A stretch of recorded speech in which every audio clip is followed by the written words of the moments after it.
I'm going to argue for the existence of God from the premise that moral good and evil really exist. They are not simply a matter of personal taste, not merely substitutes for I like and I don't like. Before I begin, let's get one misunderstanding out of the way. My argument does not mean that atheists can't be moral. Of course, atheists can behave morally, just as theists can behave immorally. Let's start then with a question about good and evil. Where do good and evil come from?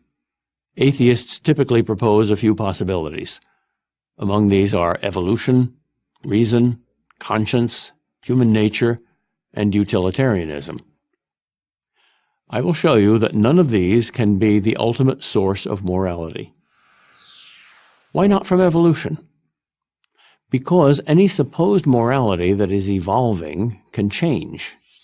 If it can change for the good or the bad, there must be a standard above these changes to judge them as good or bad.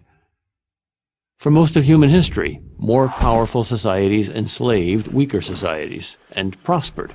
That's just the way it was, and no one questioned it. Now we condemn slavery. But based on a merely evolutionary model, that is, an ever-changing view of morality, who is to say that it won't be acceptable again one day? Slavery was once accepted, but it was not therefore acceptable. And if you can't make that distinction between accepted and acceptable, you can't criticize slavery. And if you can make that distinction, you are admitting to objective morality. Now, what about reasoning? While reasoning is a powerful tool to help us discover and understand morality, it cannot be the source of morality. For example, criminals use reasoning to plan a murder, without their reason telling them that murder is wrong. And was it reasoning or something higher than reasoning that led those Gentiles who risked their life to save Jews during the Holocaust?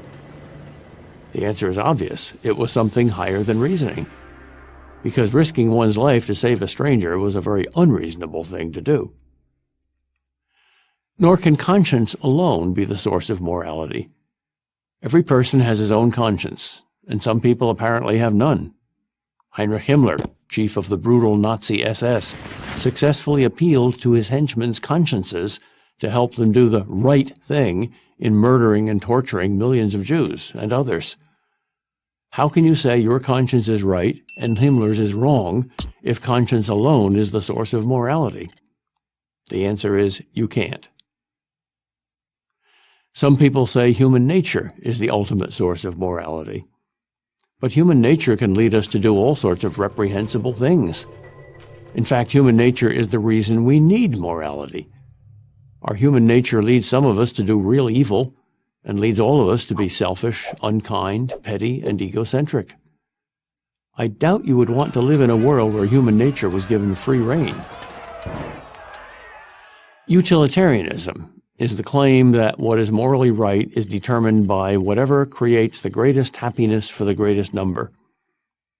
But to return to our slavery example, if 90% of the people would get great benefit from enslaving the other 10%, would that make slavery right? According to utilitarianism, it would. We've seen where morality can't come from. Now let's see where it does come from. What are moral laws? Unlike the laws of physics or the laws of mathematics, which tell us what is, the laws of morality tell us what ought to be. But like physical laws, they direct and order something, and that something is right human behavior.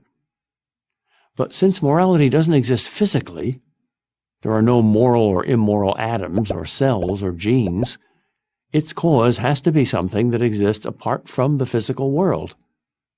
That thing must therefore be above nature or supernatural.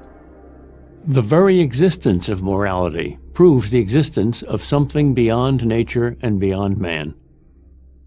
Just as a design suggests a designer, moral commands suggest a moral commander. Moral laws must come from a moral lawgiver. Well, that sounds pretty much like what we know as God. So the consequence of this argument is that whenever you appeal to morality, you are appealing to God, whether you know it or not. You're talking about something religious, even if you think you're an atheist. I'm Peter Kraft, professor of philosophy at Boston College for Prager University.